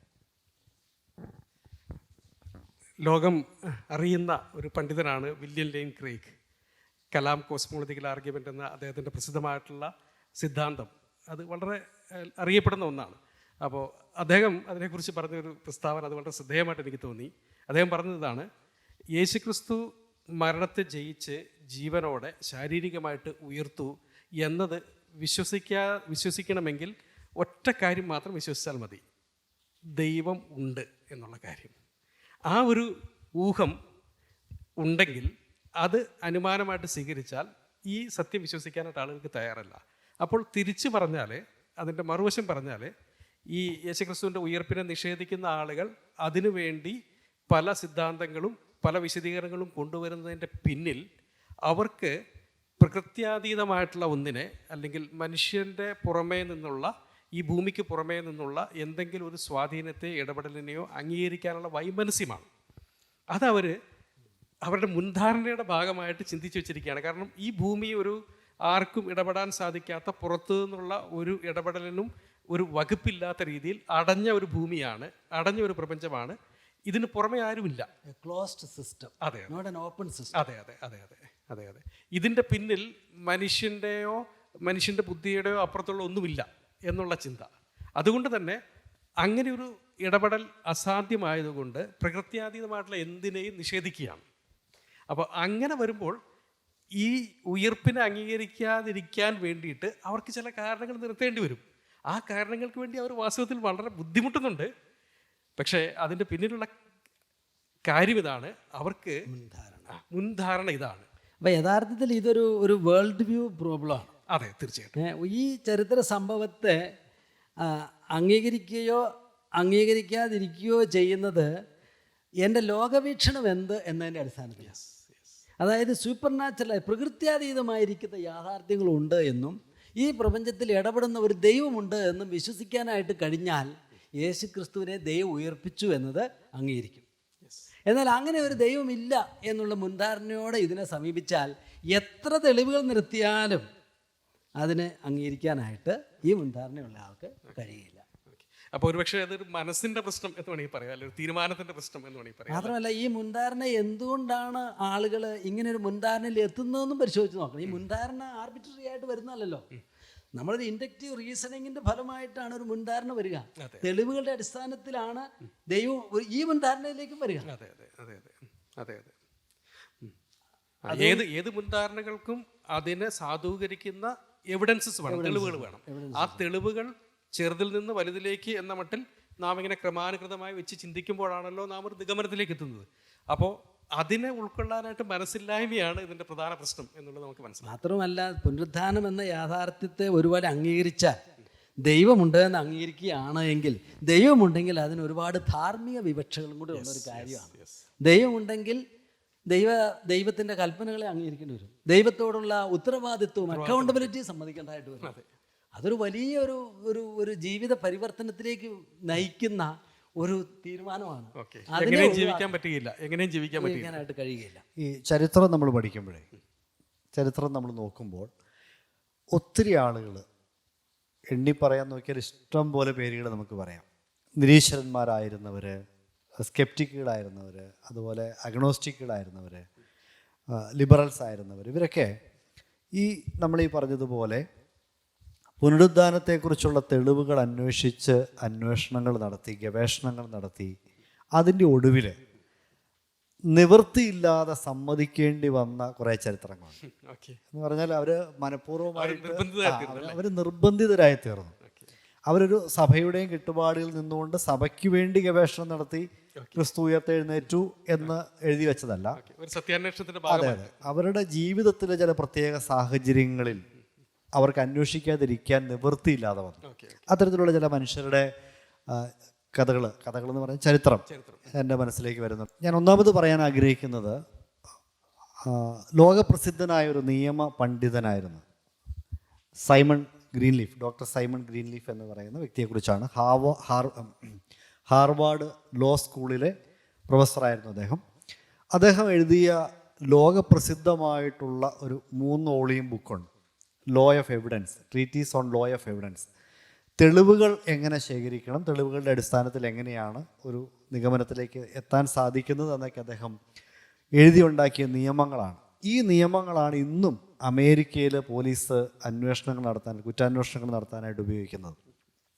അപ്പോൾ ഇദ്ദേഹം ഈ പുസ്തകം എഴുതി കോളേജിൽ പഠിപ്പിക്കുന്ന സമയത്ത് അദ്ദേഹത്തിൻ്റെ ക്ലാസ്സിൽ യേശുക്രിസ്തുവിൻ്റെ ഉയർപ്പ് ഒരു ലെജൻഡാണ്, ഒരു മിത്താണ് എന്ന് ഇദ്ദേഹം ഒരിക്കലും ഇങ്ങനെ അഭിപ്രായപ്പെട്ടു. അപ്പോൾ ഇത് കേട്ടുകൊണ്ടിരുന്ന ആ വിദ്യാർത്ഥികളിൽ 3 ദൈവവിശ്വാസികളായ ക്രിസ്തുവിനെ വിശ്വസിക്കുന്ന കുട്ടികളുണ്ടായിരുന്നു. അപ്പോൾ അവർ ഈ പ്രൊഫസറെ ഒന്ന് ചലഞ്ച് ചെയ്തു. അവർ ചോദിച്ച ചോദ്യം ഇതാണ്: അങ്ങ് എഴുതിയ തെളിവുകളെ സംബന്ധിക്കുന്ന നിയമങ്ങൾ ഉപയോഗിച്ച് ക്രിസ്തുവിൻ്റെ പുനരുദ്ധാനത്തെ ഒന്ന് വിശകലനം ചെയ്യാനും പഠിക്കാനും താങ്കൾക്ക് തയ്യാറാണോ എന്ന് ചോദിച്ചു. മനസ്സുണ്ടോ എന്ന് ചോദിച്ചു. അപ്പോൾ അദ്ദേഹം സന്തോഷത്തോടു കൂടി ആ ഒരു ചലഞ്ച് ഏറ്റെടുത്തു. ആ ചലഞ്ച് ഏറ്റെടുത്തതിൻ്റെ റിസൾട്ട് എന്താണെന്ന് ചോദിച്ചാൽ, യേശു ക്രിസ്തു ഉയർത്തെഴുന്നേറ്റു എന്നത് ചരിത്ര വസ്തുതയാണ് എന്ന് തെളിവുകൾ നയിച്ചു എന്നാണ്. ആ തെളിവുകൾ അദ്ദേഹത്തിന് നിഷേധിക്കാൻ കഴിയാത്ത ഒരു കൺക്ലൂഷനിലേക്ക് നയിച്ചു. അതിനുശേഷം അദ്ദേഹം ഒരു പുസ്തകം എഴുതി, ടെസ്റ്റിമണി ഓഫ് ദ ഇവാഞ്ചലിസ്റ്റ്, അതായത് സുവിശേഷകന്മാരുടെ സാക്ഷ്യം എന്ന് പറഞ്ഞൊരു പുസ്തകവും അദ്ദേഹം എഴുതി. അദ്ദേഹം ഒരു ക്രിസ്തീയ വിശ്വാസിയായിട്ട് മാറി എന്നാണ് അദ്ദേഹത്തിൻ്റെ ചരിത്രം പറയുന്നത്. മറ്റൊരു വ്യക്തി ഫ്രാങ്ക് മോറിസൺ എന്ന ഒരു വ്യക്തി. അദ്ദേഹം ഒരു എഴുത്തുകാരനാണെങ്കിലും അദ്ദേഹം ശാസ്ത്ര വിഷയങ്ങളെ പഠിക്കുന്ന ഒരു മനുഷ്യനും കൂടിയായിരുന്നു. ഇദ്ദേഹം ഒരു സ്കെപ്റ്റിക്കായിരുന്നു. പ്രത്യേകിച്ച് ഈ ആൾഡസ് ഹക്സ്ലിയുടെയൊക്കെ ചിന്തകൾ ഒത്തിരി സ്വാധീനിച്ചൊരു മനുഷ്യൻ. അദ്ദേഹം അത്ഭുതങ്ങൾ നടക്കുകയില്ല എന്ന ബേസിക് നിഗമനം, അത് ഈ അവരുടെയൊക്കെ നാച്ചുറലിസ്റ്റുകളുടെയൊക്കെ ഒരു അടിസ്ഥാന നിഗമനമാണ്. അത്ഭുതങ്ങളില്ല, ദൈവമില്ല, അത്ഭുതങ്ങളില്ല. എങ്കിലും യേശുക്രിസ്തുവിൻ്റെ വ്യക്തിത്വം ഇദ്ദേഹത്തെ സ്വാധീനിച്ചു. ഒരു മാന്യനായ മനുഷ്യൻ, ഒരു പ്യുവറായിട്ടുള്ളൊരു മനുഷ്യൻ. ഇദ്ദേഹത്തിൻ്റെ വാക്കുകൾക്ക് ചില പ്രത്യേകതകളുണ്ട്, ഇദ്ദേഹത്തിൻ്റെ പെരുമാറ്റത്തിന് പ്രത്യേകതയുണ്ട്. അപ്പോൾ യേശുവിനെക്കുറിച്ച് ഒരു പുസ്തകം എഴുതിയേക്കാം എന്ന് ഇദ്ദേഹം തീരുമാനിച്ചു. ഗവേഷണം നടത്താനും തുടങ്ങി. ആ ഗവേഷണത്തിൻ്റെ ഒടുവിൽ അദ്ദേഹം എഴുതാനായിട്ട് ഉദ്ദേശിച്ച സംഗതി അതിൽ നിന്ന് വ്യത്യസ്തമായ ഒരു ഇടത്തിലാണ് അദ്ദേഹത്തിൻ്റെ ഗവേഷണങ്ങൾ കൊണ്ട് എത്തിച്ചത്. അതിനെക്കുറിച്ച് അദ്ദേഹത്തിൻ്റെ വാക്കുകളിൽ നമുക്ക് പറയാൻ സാധിക്കുന്നത്, ഒരു വനത്തിൻ്റെ ഉള്ളിലേക്ക്, പരിചയമുള്ള ഒരു വനപാതയിലേക്ക് കയറി, സ്വാഭാവികമായിട്ടും ആ പാതയുടെ അപ്പുറത്ത് ചെന്നെത്തുന്ന സ്ഥലം എവിടെയാണെന്നറിയാം. പക്ഷേ ചെന്നെത്തിയത് തീരെ പരിചയമില്ലാത്ത ഒരു പുതിയ സ്ഥലത്താണ്. അദ്ദേഹത്തിൻ്റെ അനുഭവം അദ്ദേഹം പറയാം. എന്നിട്ട് അദ്ദേഹം ആ പുസ്തകത്തിൻ്റെ ആദ്യത്തെ അധ്യായത്തിന് കൊടുത്ത പേരെന്ന് പറഞ്ഞത് എഴുതുവാൻ ഉദ്ദേശിച്ചിട്ടില്ലാതിരുന്ന പുസ്തകം എന്നാണ്. ഈ പുസ്തകത്തിൻ്റെ ഫൈൻഡിങ്സ്, ഇദ്ദേഹം കണ്ടെത്തിയ കാര്യങ്ങൾ അദ്ദേഹത്തിന് എഴുതാനായിട്ട് ഒരു മനസ്സ് വരുന്നില്ലായിരുന്നു. കാരണം അദ്ദേഹത്തിൻ്റെ ജീവിതത്തിൽ അത്രയും നാൾ വിശ്വസിച്ച കാര്യങ്ങൾക്ക് എതിരായിട്ടുള്ള കാര്യങ്ങളാണ് ക്രിസ്തുവിൻ്റെ പുനരുദ്ധാനം സംബന്ധിച്ച് അദ്ദേഹത്തിന് കണ്ടെത്താനായിട്ട് സാധിച്ചത്. ആ ഒരു പുസ്തകത്തിൻ്റെ ഏറ്റവും അവസാനത്തെ ആ ഒരു വരി അത് വളരെ ശ്രദ്ധേയമാണ്. ഈ വസ്തുതകളുടെ അടിസ്ഥാനത്തിൽ തെളിവുകൾ എന്നെ നയിച്ചത് അപ്പോസ്തോലിക വിശ്വാസ പ്രമാണത്തിൽ പറയുന്ന അവൻ 3-ാം നാൾ ഉയർത്തെഴുന്നേറ്റു എന്നത് സത്യമാണ് എന്നാണ്. അങ്ങനെയാണ് അദ്ദേഹം ആ പുസ്തകം അവസാനിപ്പിക്കുന്നത്. അപ്പോൾ ഫ്രാങ്ക് മോറിസൻ്റെ ആ പുസ്തകത്തിൻ്റെ പേര് ഹൂ മൂവ്ഡ് ദ സ്റ്റോൺ എന്നാണ്. ആര് ഈ കല്ല് നീക്കിയെന്നാണ്. ആ പുസ്തകത്തിൽ നമുക്ക് ഈ വസ്തുതകൾ കാണാൻ സാധിക്കും. അദ്ദേഹത്തിൻ്റെ അന്വേഷണത്തിൻ്റെ അനുഭവങ്ങൾ നമുക്ക് കാണാനായിട്ട് സാധിക്കും. 3-ാമത്തെ വ്യക്തി വാർണർ വാലസ് എന്നൊരു മനുഷ്യനാണ്. എനിക്ക് അദ്ദേഹത്തിൻ്റെ കഥ വളരെ ഇൻട്രസ്റ്റിംഗ് ആയിട്ട് തോന്നി. ഇദ്ദേഹം ഒരു കോൾഡ് കേസ് ഡിറ്റക്റ്റീവാണ്. കോൾഡ് കേസ് ഡിറ്റക്റ്റീവ് എന്ന്, ഹോമിസൈഡ് ഡിറ്റക്റ്റീവ് എന്ന് പറഞ്ഞാൽ പോലീസുകാർ അന്വേഷിച്ചിട്ട് തെളിവ് കിട്ടാതെ മടക്കി വെച്ച ഫയൽ, തണുത്തുറഞ്ഞു പോയ കേസുകൾ, അങ്ങനെയുള്ള കേസുകൾ ഏറ്റെടുത്ത് തെളിയിക്കുന്ന ഒരു മനുഷ്യനാണ് ഈ വാർണർ വാലസ്. അദ്ദേഹം ഇതുപോലെ യേശുക്രിസ്തുവിൻ്റെ ഈ കോൾഡ് കേസ് എന്ന് പറഞ്ഞാൽ തെളിവുകളില്ല എന്ന് പറഞ്ഞ് അടച്ചു വെച്ചിരിക്കുന്ന ആ ഒരു ഫയൽ ഒരു പ്രത്യേക സാഹചര്യത്തിൽ, അതായത് ക്രിസ്തുവിൻ്റെ പുനരുദ്ധാനം സംബന്ധിച്ച്, അതെ, ക്രിസ്തുവിൻ്റെ പുനരുദ്ധാനം എന്നുള്ള വിഷയം അദ്ദേഹം എടുത്ത് ഒരു ഡിറ്റക്റ്റീവിൻ്റെ കുശാഗ്ര ബുദ്ധിയോടെ ഒരു കോൾഡ് കേസ് കൈകാര്യം ചെയ്യുന്ന രീതിയിൽ അദ്ദേഹം അന്വേഷിക്കാൻ ആരംഭിച്ചു. അങ്ങനെ അദ്ദേഹം ഒരു പുസ്തകം എഴുതി. ആ പുസ്തകമാണ് കോൾഡ് കേസ് ക്രിസ്ത്യാനിറ്റി എന്നുള്ള പുസ്തകം. അപ്പോൾ അദ്ദേഹം പറഞ്ഞത് ക്രിസ്ത്യാനിറ്റി ഒരു കോൾഡ് കേസാണ് എന്ന് പറഞ്ഞാൽ ഒരു ഗോൺ കേസാണ്, പ്രതീക്ഷയില്ലാത്തൊരു സാധനം. ക്രിസ്തു എന്ന് പറഞ്ഞ ഒരു ദൈവത്തെ അവർ അവതരിപ്പിച്ചു, പക്ഷേ ആ ദൈവം മരിച്ചു, ഉയർത്തെഴുന്നേറ്റെന്ന് കുറച്ച് പേര് പറഞ്ഞു, പക്ഷേ അതിനകത്തൊന്നും തെളിവുകളില്ല എന്ന് ക്രിസ്ത്യാനിറ്റിയെ ഒരു പ്രതീക്ഷയില്ലാത്ത കാര്യമായി തള്ളിക്കളഞ്ഞ ഒരു മനുഷ്യൻ, ഒരു കാലത്ത് നിരീശ്വരനായിരുന്നൊരു മനുഷ്യൻ, അദ്ദേഹത്തിൻ്റെ ഡിറ്റക്റ്റീവ് ബുദ്ധിയും അദ്ദേഹത്തിൻ്റെ മെത്തേഡ്, ആ ഒരു കുറ്റകൃത്യങ്ങൾ തെളിയിക്കുന്ന മെത്തേഡ്സ് ഉപയോഗിച്ച് ക്രിസ്തുവിൻ്റെ പുനരുദ്ധാനം സത്യമാണ് എന്ന ഒരു ബോധ്യത്തിലേക്ക്, ഒരു തിരിച്ചറിവിലേക്ക് അദ്ദേഹം വന്നു. അദ്ദേഹത്തിൻ്റെ പ്രസിദ്ധമായിട്ടുള്ള പുസ്തകമാണ് ഈ കോൾഡ് കേസ് ക്രിസ്ത്യാനിറ്റി എന്നുള്ളത്. എനിക്ക് അതിനോട് ചേർത്ത് പറയേണ്ട ഒരു പേര് തോന്നിയത് ലീ സ്ട്രോബലിൻ്റെ പേരാണ്. ലീ സ്ട്രോബൽ അദ്ദേഹം ചിക്കാഗോ ട്രിബ്യൂണിൻ്റെ റിപ്പോർട്ടറായിരുന്നു, അതേപോലെ നിയമ ബിരുദധാരിയാണ്. അദ്ദേഹത്തിൻ്റെ ഭാര്യ ക്രൈസ്തവ മാർഗം സ്വീകരിച്ചു. അതിനുശേഷം വളരെ വലിയ മാറ്റങ്ങൾ ജീവിതത്തിലുണ്ടായി. അപ്പോൾ ഇതിൻ്റെ കാരണം തിരക്കി അദ്ദേഹം ഭാര്യയോട് ചോദിച്ചു കഴിഞ്ഞപ്പോൾ യേശുക്രിസ്തുവിനെക്കുറിച്ചും യേശുക്രിസ്തുവിൻ്റെ ഉയർപ്പിനെക്കുറിച്ചും പറഞ്ഞു. അപ്പോൾ അദ്ദേഹത്തിന് താല്പര്യം ഉണ്ടായിരുന്നില്ല. മാത്രമല്ല, ഒരു പത്രപ്രവർത്തകൻ്റെ, ഒരു അന്വേഷണാത്മക പത്രപ്രവർത്തനത്തിൻ്റെ ഒരു താല്പര്യമുള്ള മനുഷ്യനാണ് അദ്ദേഹം. അപ്പോൾ അതിൻ്റെ മാർഗങ്ങൾ തേടി ഒരു പത്ര റിപ്പോർട്ടർ ഒരു സ്ഥലത്ത് പോയിട്ടൊരു കാര്യം റിപ്പോർട്ട് ചെയ്യുമ്പോൾ അതിൻ്റെ വസ്തുത അന്വേഷിക്കുമല്ലോ. അവർ കണ്ട ആളുകളെക്കുറിച്ച്, കേട്ട ആളുകളെക്കുറിച്ചൊക്കെ അവർ ചോദിക്കും, അവരുടെ വിവരം ശേഖരിക്കും. അങ്ങനെ അദ്ദേഹം നടത്തിയ ഒരു അന്വേഷണാത്മക പത്രപ്രവർത്തനത്തിൻ്റെ റിസൾട്ടാണ് കേസ് ഫോർ ക്രൈസ്റ്റ് എന്ന പുസ്തകം. ആ പുസ്തകം ശരിക്കും പരിചയമില്ലാത്തവർക്കൊന്ന് പരിചയപ്പെടുന്ന നല്ലതാണ്. The case for Christ. ഈ പുസ്തകം ലീ സ്ട്രോബലിൻ്റെ ബെസ്റ്റ് സെല്ലേഴ്സിൽ ഒന്നാണ് അല്ലേ. അതുപോലെ തന്നെ അദ്ദേഹം എഴുതിയ മറ്റൊരു പുസ്തകമാണ് the case for the real Jesus എന്ന് പറയുന്ന ഈ പുസ്തകം. കേസ് ഫോർ റിസറക്ഷൻ ഉണ്ട്. ഈ പുസ്തകങ്ങളൊക്കെ അദ്ദേഹത്തിൻ്റെ അന്വേഷണങ്ങളുടെ ഒരു റിസൾട്ട് അദ്ദേഹം എഴുതി വെച്ചിരിക്കുന്ന ഒരു പുസ്തകമാണ്. നമ്മൾ നേരത്തെ പറഞ്ഞ ഗാരി ഹാബർമാസ് ഇതുപോലെ തന്നെ ഒരു ക്രിസ്തു ശിഷ്യനായിട്ട് പുനരുദ്ധാനത്തെ പറ്റി അന്വേഷണം നടത്തിയതല്ല. അതിനെപ്പറ്റി ചരിത്രപരമായി ഒരു സെക്യുലർ ചരിത്രകാരൻ എങ്ങനെ ഇതിനെ പരിഗണിക്കുമോ എന്ന നിലയിൽ അന്വേഷിച്ചിട്ടാണ് പുനരുദ്ധാനം അനിഷേധ്യമായ ചരിത്രമാണ് എന്ന് തെളിയിച്ചത്. മൈക്ക് ലിക്കോണ, അവരുടെയൊക്കെ പുസ്തകങ്ങളും ഗവേഷണങ്ങളും ഗൂഗിളിൽ നമുക്ക് അവൈലബിൾ ആണ്. അതുപോലെ എൻട്രി റൈറ്റ് എന്ന ബ്രിട്ടീഷ് വേദശാസ്ത്രി ബൃഹത്തായൊരു ഗ്രന്ഥം ആണ് എഴുതിയിരിക്കുന്നത്. പുനരുദ്ധാനത്തെ ഒരു ചരിത്ര വസ്തുതയാണെന്ന് വളരെ ഡെപ്തുള്ള ഒരു സ്റ്റഡിയാണ്. എല്ലാ ക്രിസ്തു ശിഷ്യരും ഇപ്രകാരം പരിശോധന നടത്തി സയൻറ്റിഫിക് മെത്തഡോളജിക്കൽ റിസർച്ച് നടത്തി വിശ്വാസികളായി എന്നല്ല പറയുന്നത്. അവർ സുവിശേഷം കേട്ട് വിശ്വസിക്കുക ചെയ്യുന്നത്. പക്ഷെ നമ്മളോട് പറയുന്നതായിരിക്കുന്ന കാര്യം, ഈ വിശ്വാസത്തെ എത്ര ലളിതമായി വിശ്വസിച്ചാലും വളരെ യുക്തിപരമായി, ശാസ്ത്രീയമായി, ചരിത്രപരമായി അന്വേഷിച്ചാലും തെറ്റാണെന്ന് തെളിയിക്കാൻ കഴിയാത്തൊരു വിശ്വാസമാണ്. അതാണ് ക്രിസ്തുവിൽ വിശ്വസിക്കുക എന്ന് പറഞ്ഞാൽ നമ്മൾ മനസ്സിലാക്കുന്നത്. എബ്രായലേഖനം 11-ാം അധ്യായത്തിൽ ദൈവവചനത്തിലെ വിശ്വാസത്തിന് കൊടുക്കുന്ന നിർവചനം തന്നെ വിശ്വാസം എന്നതോ ആശിക്കുന്നതിൻ്റെ ഉറപ്പും കാണാത്ത കാര്യങ്ങളുടെ നിശ്ചയവുമാണ്. അപ്പോൾ പുനരുദ്ധാനം ഒരു ക്രിസ്തു ശിഷ്യൻ്റെ ഉറപ്പും നിശ്ചയവുമാണ്. മതിയായ തെളിവുകളിൽ, പര്യാപ്തമായിരിക്കുന്ന എവിഡൻസസിൽ ഉറപ്പിക്കപ്പെട്ടതായിരിക്കുന്ന ഒരു ചരിത്ര വസ്തുതയിന്മേലാണ് ഒരു ക്രിസ്തു ശിഷ്യൻ തൻ്റെ ജീവിതം പണിത് ഉയർത്തുന്നത്. വെറുതെ ഒരു വിശ്വാസമല്ല അല്ലേ എന്ന് പറഞ്ഞാൽ, ക്രിസ്തീയ വിശ്വാസം അങ്ങനെ വെറുതെ ഒരു തോന്നലോ ഒരാഗ്രഹമോ ഒന്നും അല്ലല്ലോ. പൊതുവെ ആളുകൾക്ക് വിശ്വാസം എന്ന് പറയുമ്പോഴേ, വിശ്വാസമല്ലേ, അതിന് പ്രത്യേകിച്ച് എന്ത് തെളിവ്, എന്ത് അന്വേഷണം, അതിന്റെ പിന്നിൽ എന്ത് വസ്തുത? വിശ്വാസം എന്നാൽ തെളിവില്ലാത്ത കാര്യങ്ങളെ പറ്റിയുള്ള ചിന്തകളാണ് എന്നാണ് ഒരു വ്യാഖ്യാനം തന്നെ. അതെ അതെ അതെ. അത് അങ്ങനെ മതങ്ങൾ പലരും അങ്ങനെ ചിന്തിക്കുന്നവരുണ്ടാവും. പക്ഷെ ക്രിസ്തീയ വിശ്വാസം അതിൽ നിന്ന് വ്യത്യസ്തമായി ഏതൊരു വിശ്വാസവും പോലെ തെളിവുകളിൽ അടിസ്ഥാനപ്പെട്ട ബോധ്യങ്ങളെയാണ് ഒരു ക്രിസ്ത്യാനി വിശ്വാസം എന്ന് വിളിക്കുന്നത്. ഓക്കെ. അപ്പോൾ ഒരു കാര്യം ചർച്ച ചെയ്യേണ്ടത് വളരെ പ്രസക്തമായിട്ട് എനിക്ക് തോന്നിയൊരു കാര്യം ഇതാണ്. അപ്പോൾ നമുക്ക് ധാരാളം ചരിത്ര വസ്തുതകളുണ്ട്, ചരിത്ര യാഥാർത്ഥ്യങ്ങളുണ്ട്, സംഭവങ്ങളൊക്കെ ഉണ്ട്. എല്ലാ സംഭവങ്ങളുടെയും പ്രസക്തിയും അതിന് ജീവിതത്തിന്മേലുള്ള സ്വാധീനമൊക്കെ പല തരത്തിലാണ്. ചിലതൊക്കെ നമുക്ക് അറിഞ്ഞാൽ മതി, ചിലതിനൊക്കെ കുറച്ചൊരു പ്രസക്തിയുണ്ട്. എന്നാൽ യേശുക്രിസ്തുവിൻ്റെ മരണവും യേശുക്രിസ്തുവിൻ്റെ മരണത്തിൽ നിന്നുള്ള ജീവനിലേക്കുള്ള ഉയിർപ്പും എൻ്റെ ജീവിതത്തെ സംബന്ധിച്ചിടത്തോളം എത്രമാത്രം പ്രസക്തമാണ്, അതെങ്ങനെയാണ് എന്നെ ബാധിക്കുന്നത്, എന്നെ സ്വാധീനിക്കുന്നത്, അല്ലെങ്കിൽ അതിനോട് ഞാൻ എങ്ങനെ പ്രതികരിക്കണം എന്നൊരു ചോദ്യം വളരെ പ്രസക്തമല്ലേ. കാരണം ഇതൊരു വലിയ സത്യമാണെങ്കിൽ, ഇത് അനിഷേധ്യമായിട്ടുള്ള ഒരു ചരിത്ര യാഥാർത്ഥ്യമാണെങ്കിൽ, അത് എന്നെ എങ്ങനെ ബാധിക്കുന്നു എന്നൊരു ചോദ്യം ചോദിക്കേണ്ടതും അതിന് ഉത്തരം കണ്ടെത്തേണ്ടതും വളരെ ആവശ്യമാണ്. യേശുക്രിസ്തുവിൻ്റെ പുനരുത്ഥാനം ഒരു ചരിത്ര യാഥാർത്ഥ്യമാണ് എങ്കിൽ ഈ സംഭവം പോലെ പ്രധാനപ്പെട്ട ഒരു സംഭവം ഈ ലോകത്തിൻ്റെ ചരിത്രത്തിൽ വേറെയില്ല.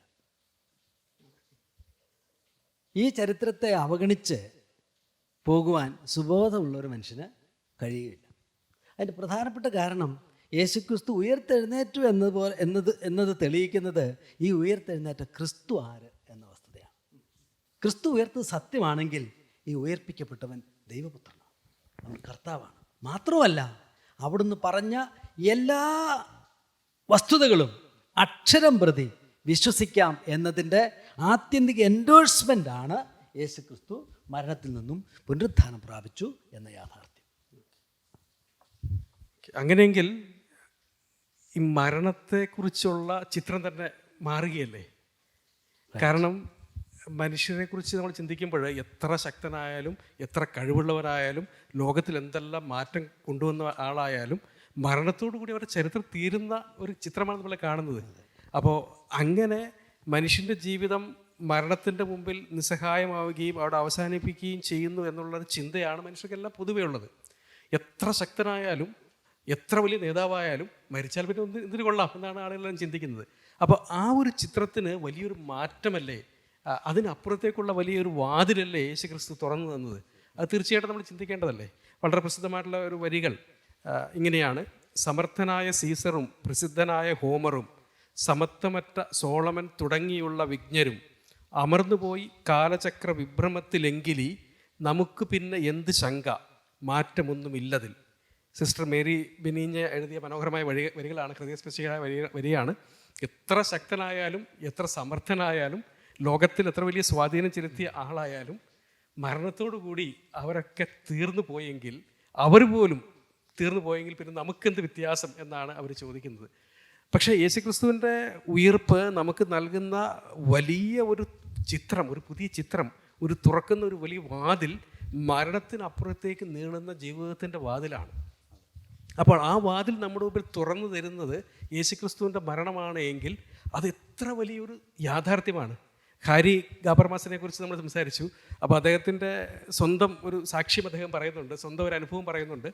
അദ്ദേഹത്തോട് യേശുക്രിസ്തുവിൻ്റെ ഉയിർപ്പിൻ്റെ പ്രസക്തി നിങ്ങളെ സംബന്ധിച്ച് എന്താണ് എന്നൊരു ചോദ്യം ചോദിക്കുമ്പോൾ അദ്ദേഹം അല്പനേരം അങ്ങനെ നിശബ്ദനായിരുന്ന ശേഷം അദ്ദേഹം പറയുന്ന ഉത്തരം ഇതാണ്: അദ്ദേഹത്തിൻ്റെ ഭാര്യ ക്യാൻസർ ബാധിച്ച് വളരെ കുറച്ച് നാളത്തെ അസുഖത്തിന് ശേഷം പെട്ടെന്ന് മരിച്ചുപോയി. അവർക്കൊന്നും ചെയ്യാൻ സാധിച്ചില്ല, ചികിത്സ കൊണ്ടൊന്നും ഫലമില്ലാത്ത നിലയിൽ മരിച്ചുപോയി. അപ്പോൾ അദ്ദേഹം പെട്ടെന്ന് പറയുകയാണ്, എനിക്ക് എൻ്റെ മരണപ്പെട്ട എൻ്റെ പ്രിയപ്പെട്ട ഭാര്യയെ കാണാൻ സാധിക്കും, എൻ്റെ 4 മക്കളുടെ അമ്മയെ കാണാൻ സാധിക്കും. അതുമാത്രമല്ല, ഇതുപോലെ യേശുക്രിസ്തുവിൽ വിശ്വാസമർപ്പിച്ച് മരിച്ചുപോയ എൻ്റെ പിതാവിനെ, എൻ്റെ മാതാവിനെ ഒക്കെ എനിക്ക് വീണ്ടും കാണാൻ സാധിക്കും എന്നുള്ള വളരെ വ്യക്തിപരമായും അതേസമയം തന്നെ മരണത്തിനപ്പുറത്തേക്ക് നീളുന്നതുമായിട്ടുള്ള ഒരു സത്യത്തെ ഗാബർമാസ് പറയുകയാണ്. അപ്പോൾ നമുക്ക് വളരെ ധൈര്യം നൽകുന്ന, വലിയ പ്രത്യാശ നൽകുന്ന ഒരു കാര്യമാണ് യേശുക്രിസ്തു ഉയർപ്പിലൂടെ സാധിപ്പിച്ചു തന്ന മരണത്തിനപ്പുറത്തേക്കുള്ള ആ കാഴ്ചയും ആ തുറന്ന വാതിലും. ഒരർത്ഥത്തിൽ ഓരോ മരണവും മനുഷ്യനോട് പറയുന്നത് there is no more beyond എന്നാണ്. എന്നാൽ ക്രിസ്തുവിൻ്റെ തുറക്കപ്പെട്ട കല്ലറ, ആ പുനരുത്ഥാനം നമ്മോട് പറഞ്ഞത് there is more beyond. അനശ്വരമായ, അക്ഷയമായ ഒരു ജീവിതത്തിൻ്റെ അപാരമായ സാധ്യത ഏവർക്കും മുമ്പിൽ തുറന്നു വെച്ച ഒരു ചരിത്രമാണ് ക്രിസ്തുവിൻ്റെ പുനരുത്ഥാനം.